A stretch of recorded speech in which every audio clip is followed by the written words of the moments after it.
Hi, my name is Sean. I am a pinsetter mechanic. I'm certified to work on Brunswick A, A2, and jetback pinsetters. Today we're going to be doing adjustment number 30, the pick conveyor idler arm adjustment. Says here this adjustment is made to limit the travel in the pick conveyor idler pulley arm to prevent the pick conveyor belt from slipping off the pulley when installing a new belt. Should just end it. Just prevent pick conveyor belt from slipping off pulley. Done. Period. Anyways, this one's really easy. I like this one. So first step, obviously, is going to be turning off the machine.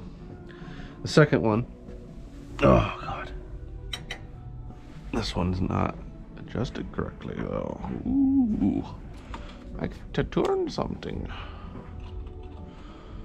I don't remember what size it is.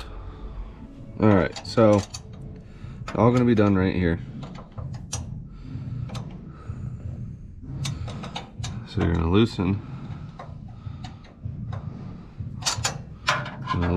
your jam nut, and then they tell you to have an 1/8 inch gap here between the frame and your adjustment screw.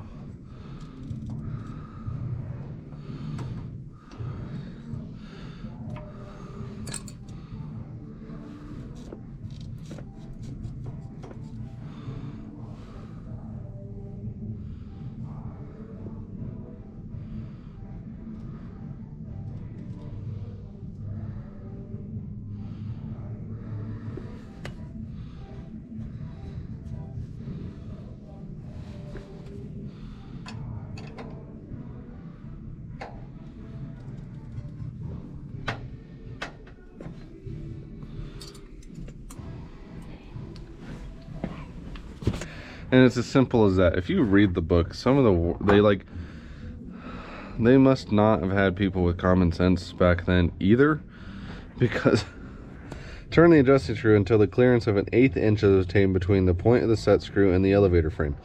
This 1/8 inch is measured with the machine turned off. Duh. No shit, with the machine turned off. You do that with the machine on, you're a fucking crackhead. Either that or extremely talented. I'm gonna go with crackhead though. So anyways, yeah, super simple. Basically it's to make sure that the belt doesn't come off the pulleys. It's not to make sure that it doesn't come off the pulleys when installing a new belt. That doesn't make any fucking sense to me. But anyways, that's it. That's the end of the adjustment. Super short one. If you have any questions, please leave me in the comments below. If you feel like sharing the video, that'd be cool. And I will see you guys in the next video. Bye.